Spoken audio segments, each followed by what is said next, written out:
Hello, my loves. Karen Brinkley here from Women Leading Women Australia.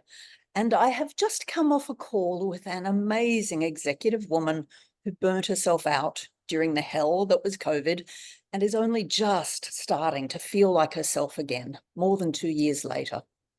And it reminded me to remind you, you can't just push through burnout.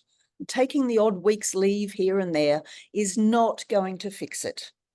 Now, research suggests that burnout can take up to 2 years or more to recover from.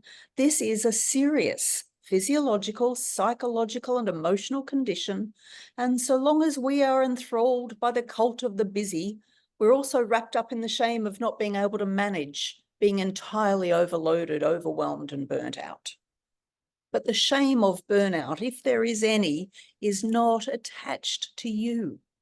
If you're burnt out, it's because you've given far too much of yourself to a situation in which you are not sufficiently resourced with time, with autonomy, with balance, with fairness, with reward for the commitment that you give, which is well above and beyond what's reasonable.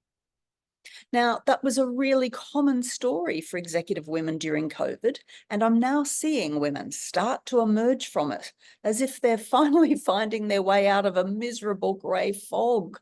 That's what it feels like.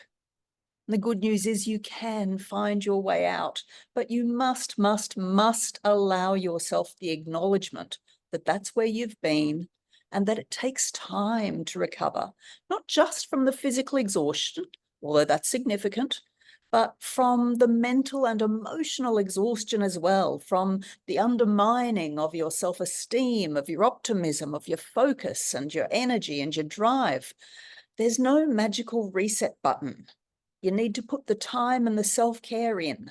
And no, I'm not talking about bubble baths and the occasional mani-pedi. Burnout is a madly flapping big red flag, signaling that your physical and emotional resources are depleted. And you have to make some serious changes to how you work and how you live. And I know that that's scary. I assure you, you are not alone in this journey. And taking the first step towards addressing burnout is a sign of leadership strength, not weakness. It is not a cause for shame. We need you in your full power.